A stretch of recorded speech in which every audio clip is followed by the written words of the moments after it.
Hi, Sandesh here from Salutech. Good morning to all of us. Yes, you heard it right. In today's digital world, everything is 24 by 7. And in this COVID 19 situation, with this new normal, we have experienced that a lot, that we can be operational from anywhere and all the time. And particularly from Salutech perspective, we cater to our customers from far east to far west. And we do that thing with a zeal and passion as if that's the first task of the day. So with this, good morning to all of us, and we'll be starting our session on how we can improve our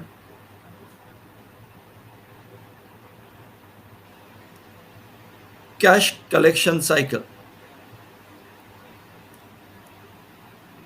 And cash is a very important aspect for every business activity. That is the only thing which everybody tries to focus around. So with this, continuing our second session, we'll move to our next slide. Atul and I will be the host for your today's session. We would like to welcome our attendees who have attended the first session, and now we are seeing few more attendees. So to benefit everybody equally and newcomers to understand a little bit about the Silotech and about Atul and I, a quick introduction to Silotech. Yeah, It's hi a very Sandesh. simple philosophy. I think we are Yeah, not yeah, able to Atul. see the screen. Yeah, I think you can share the screen. Yeah, just give me a minute. Yeah.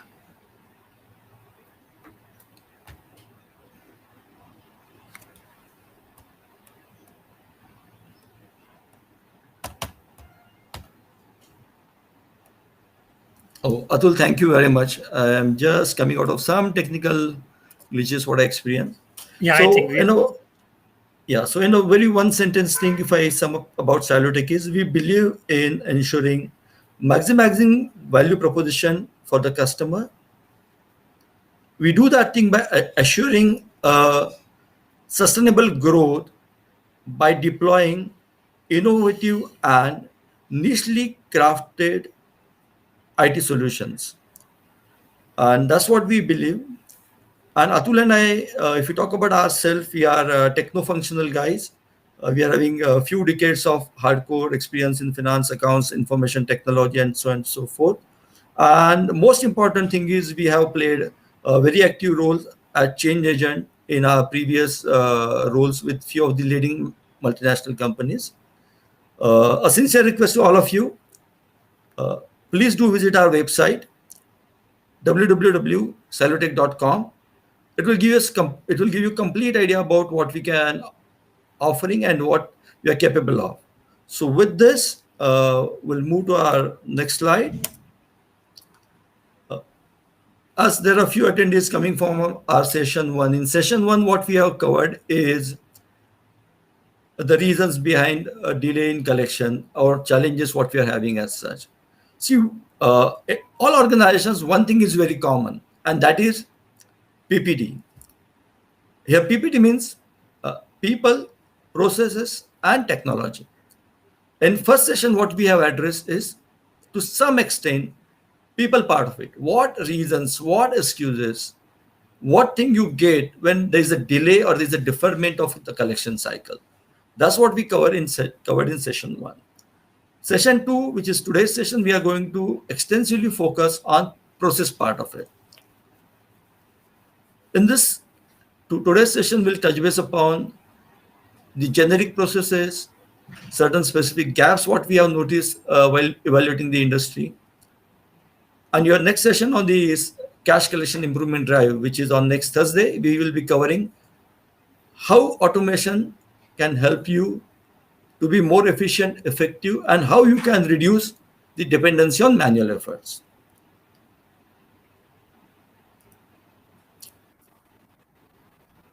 So improving collection cycle, getting maximum cash in is our objective, and it starts with an invoice, ends with an invoice. What we covered, a quick recap to our new joinees, and just refreshing for our rejoinees. We covered about the lost invoices, how invoices can suddenly get disappeared when they are supposed to be collected or the collection is due. The incomplete invoice, what challenges we face around that. The laundry list of invoices we all believe to be collected, and then we suddenly realize they are already paid and customer is we are chasing the wrong set of invoices. Our efforts are going in a wrong direction. We are missing the payment window. This payment window is going to be a very critical thing. As we experience and as we also deployed few of the vendor management portal for our customers, nowadays submission of digital invoices through a portal and cutoff period is stringently monitored. The what we also discuss about customers request to accommodate with the fresh invoices with various backgrounds, and of course the lengthy approval cycles at customer end and items under reconciliation. This is what we have covered in our session one. Now moving to session two, which is today, we are as mentioned, what we are going to do is how we can evaluate, visualize the process part of it. So if we talk about lost invoices or the non-submission, so what is coming in the submission process? It can be a physical document which we have to submit. It can be a digital document what we have to submit, or it can be the blend of the thing that you send digital invoice, then followed by that you send a physical invoice. The advantage of this blended process many a times is what your digital invoice goes to the cycle of internal approvals at customer end, and your physical copy acts as okay, now this is which may take at least 3 to 4 months kind of 3 to 4 days kind of time lag. Now okay, now legal document is in hand, so the payment can be released. Country to country, organization to organization, practices and processes may differ as such. Broadly speaking, physical, digital, and the combination of the same what we're having. Then what is happening? Why the invoices are getting wrapped? Now, since it's a digital era and last 15 to 18 months particularly is more of a digital, but physical invoices submission has a very horror kind of stories earlier. Many a times organization keeps on sending one copy, second copy, courier number, docket number, hand deliveries, so on and so forth. Now the time has changed, so we'll focus more on the digital part and followed by the physical activity. That is what organizations are doing at this point of time. Hi, Sandesh. How we are keeping? Yeah, Atul. Yeah, sorry to interrupt. One of the participant has asked very important in today's era. Okay. How a digital or an email invoice can be lost in transit? A very good question. How a digital or an email invoice can be lost in transit? I hope you can throw some light on this. Absolutely, it's a very valid and it's a very tricky question, and you have to really stretch your imagination what can happen in this thing. See, when we talk about today's secured IT infrastructure, where each data is monitored, controlled, and secured as such, how an email can lost in transit. Now, just try to visualize the situation that we are doing a billing for a customer for the first time. Now, of course, customer will have some email address where we are going to submit that digital invoice. I'm talking about submission of digital invoice through an email. So that email address is very important. Now, what happens is many a times, most of the organization gets the data to bill at month end, let's say if it's a service organization, let's say, and they have to compile a lot of invoices together in that particular window of 2 to 3 days, and they have to start shooting those invoices by the mode of submission what they are having. Now, in this crucial time frame, the email ID what been punched or selected for submission, to what extent that email ID is right? Have we ever done a testing prior to sending that email for that invoice submission. It's a very good control what we can and check we can have, because this thing can happen first. Second thing is, we have to check whether we are going to send a load of a data. Is there any constraint on inward data size from the customer side? So all those big emails probably may get bounced or something like that, and we may not able to monitor the return receipt on it. So this is second thing. So it is always better to proactively check on this all these parameters. Third thing is, are we marking that invoice to not only to the right person, but the person who can act as a catalyst for us to drive the collection inside the organization?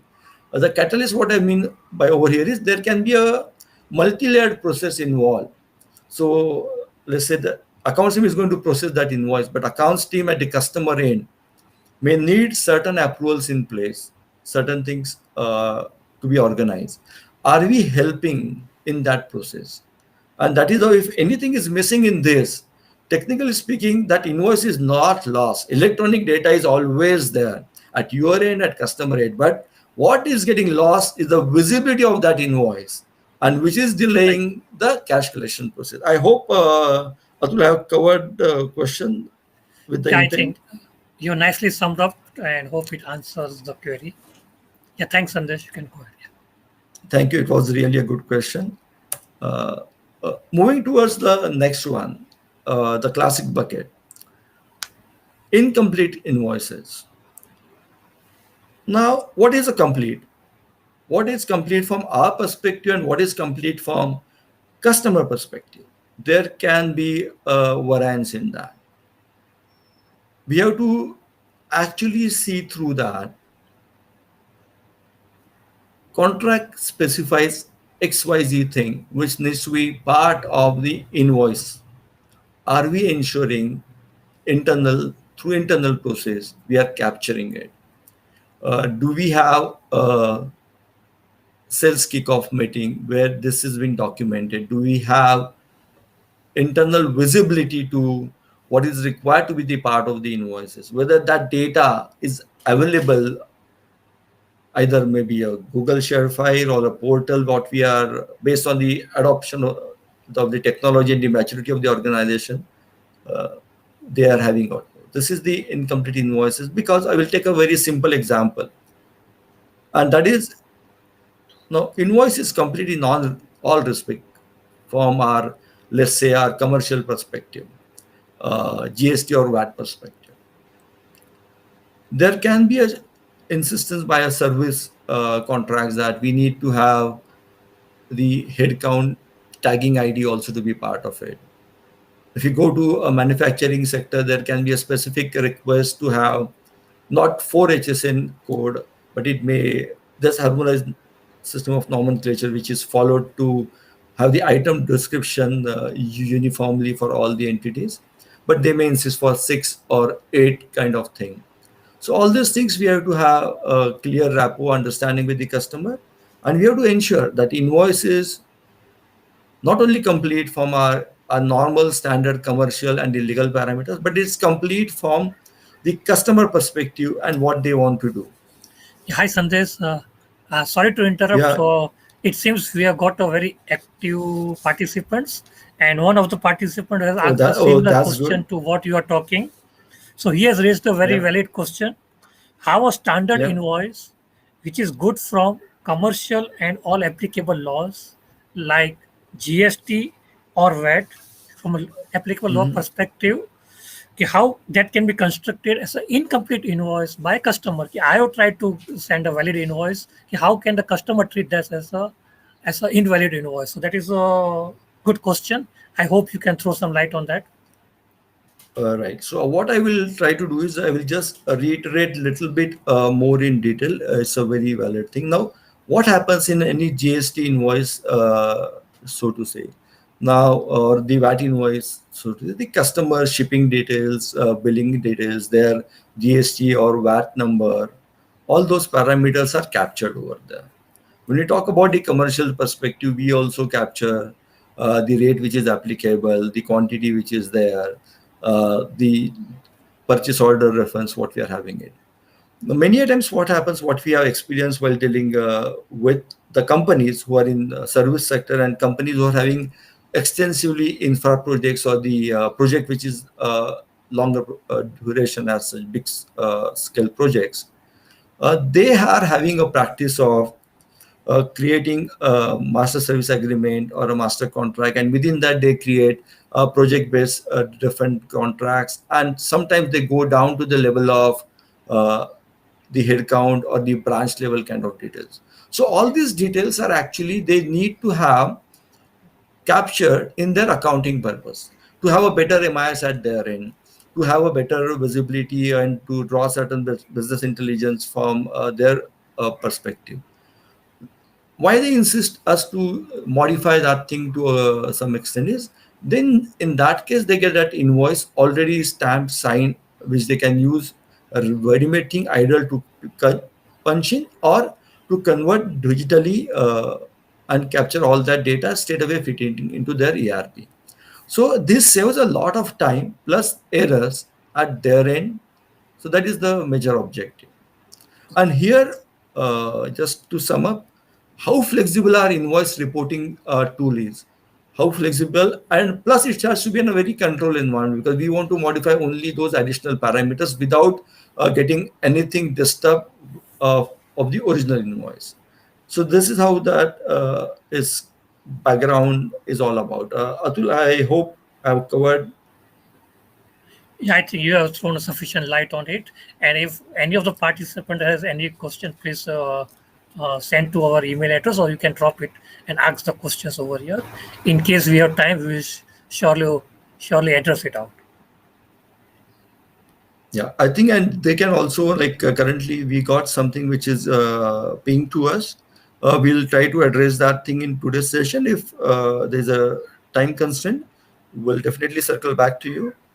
So with this, moving to the third category, which is very interesting and which actually has a larger process impact, so to say, because it it is nothing but the outcome of how are we structured internally to account the collection what we have gathered. First thing is collection is important, we have to get it. But story doesn't stop there. You can have a new story if you do not account that collection properly.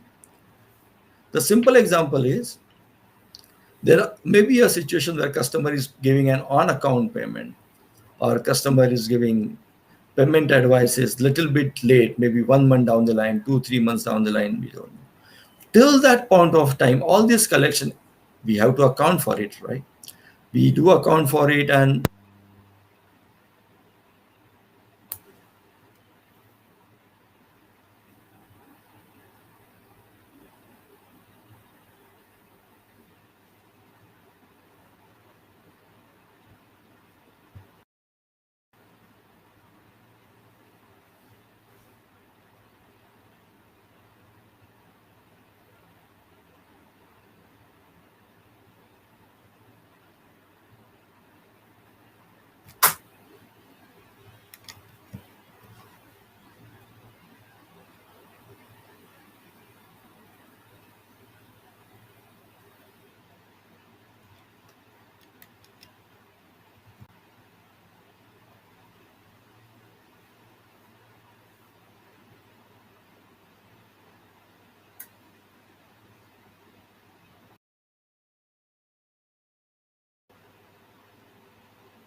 Yeah, hi, Sandesh. It seems to be your voice is not audible. Yeah.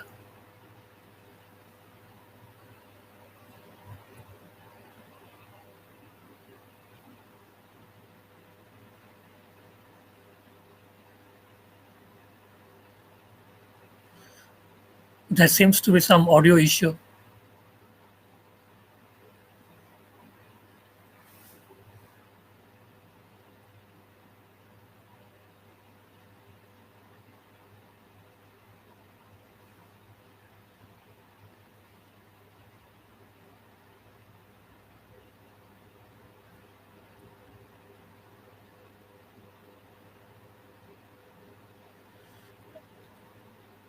Hi guys, it seems there seems to be some audio issues.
Okay, sorry. So I think today it seems to be a bad day in terms of audio part. Uh, I will quickly browse through the points that we had discussed earlier in terms of chasing the wrong invoice or the invoice that are already paid. To give you a simple practical example, in one of the cases, a company had two subsidiaries which were of similar name, and what has happened was the other vendor was making the payment, but due to the similarity of the name, the payment was going to the wrong company. It was only at a later date they could reconcile and understand the points. So in case the communication is not proper and or the follow-up is not done, the people chase the companies for the payment, not knowing that this invoice is paid due to wrong name, or maybe the invoice is getting missed out as we have discussed earlier. So these are the few of the challenges that we face while collection. And the othermost point, what we talked about, missing the window of payment cycle. Having worked with so many companies, we understand there is a pressure from the sales team or the collection team to raise the invoice on a particular date. Most of the MNCs have a payment cycle, say a cutoff date, which can be the 5th of the next month or maybe 7th. And if we miss those cutoff date, the invoice, though is sent only one day late, it will get processed in the next cycle, leading to a further delay in the payment, because the next processing cycle is for the after 15 days or say 30 days. So that is one of the critical areas that we have understood, where most of the companies either they are not aware of the change in date, or they miss off the date because of their internal issues. And so that is where we need to take care how not to miss the payment cycle. A very important point and a very practical point, where the payments are getting delayed because of the missing of the payment cycle. The next point regarding the thing is customer inconsistence for reissue of invoice. Now, in many cases, what happens? The customer insists Okay, they will not accept any cancellation in the invoice, or they want invoice of a particular date, or they want invoice to be addressed in so and so manner. And in those companies, cancellation of invoice is not allowed. And this part is not known to at the other side. They assume if the invoice has been sent, it has been accepted by the customer, and the payment will happen on time. But due to the process that other companies follows in terms of having an invoice on a particular date or having a particular line item to be stated properly, they accept the other party to make the invoice to be reissued again. So this is also one of the major areas which results into delay in collection. So a proper communication with the customer in terms of the presentation, the date, the narration that's to be stated, the signature, all those things are very, very important so that we don't need to reissue the invoice. I have seen many cases where the customers insist for invoices that are signed. Though the trend is changing now, but in the initial days, unsigned invoices were not accepted, though it was a valid invoice, everything was proper. But since it was stamping was not done, or the sign was not there was an insistence to send the invoice back again. So again, as we said, communication with the team is very important. Other most important point is on the unapproved invoices. As we all know, every company has its own hierarchy for approval. Either it is within the department or it is at cross-functional level. Before the approval of the invoice needs to move from either in the same department or from one department to another before the payment is processed. Understanding how the flow of invoice happens prior to approval of invoice is very important stage.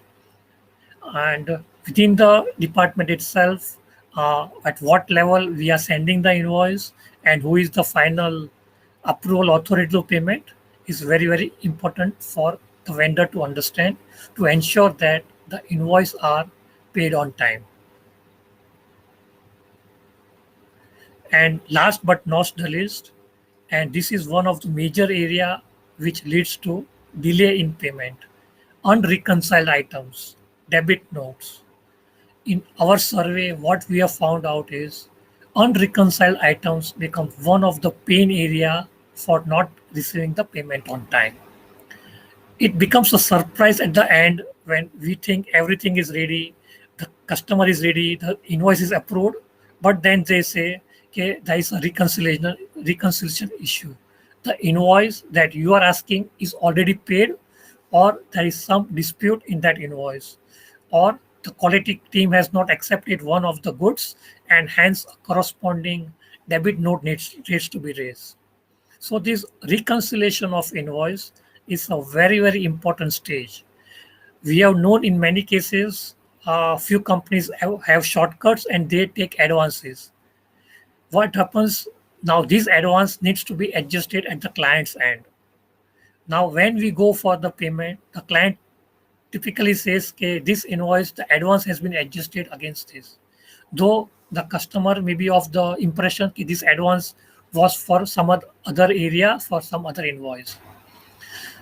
The other important point regarding the unreconciled is the dispute that arises in terms of the material not sent, or the material incorrect material sent, the quality team not approving the material.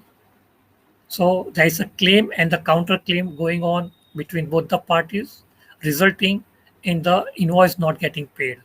Hence, a regular reconciliation, a proper communication with the customer to understand item wise, invoice wise, which invoices are paid, advance if received, needs to be adjusted against what. If there is any TDS to be deducted or any other deductions are made, proper details needs to be received at the time of payment itself. Okay, this deduction or the TDS that has been deducted is against which invoice.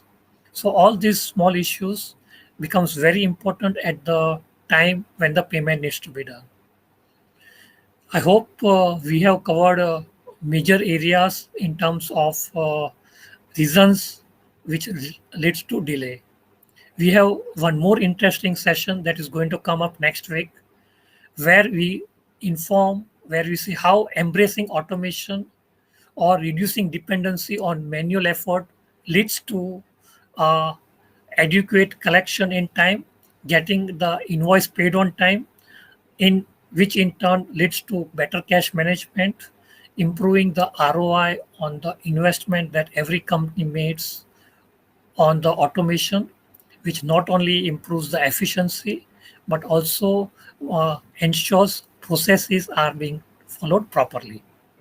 Thanks. Thanks for the patience listening. Thank you all. In case there are any question, please drop us email and we will be surely get back to you. Thank you very much. Thank you all.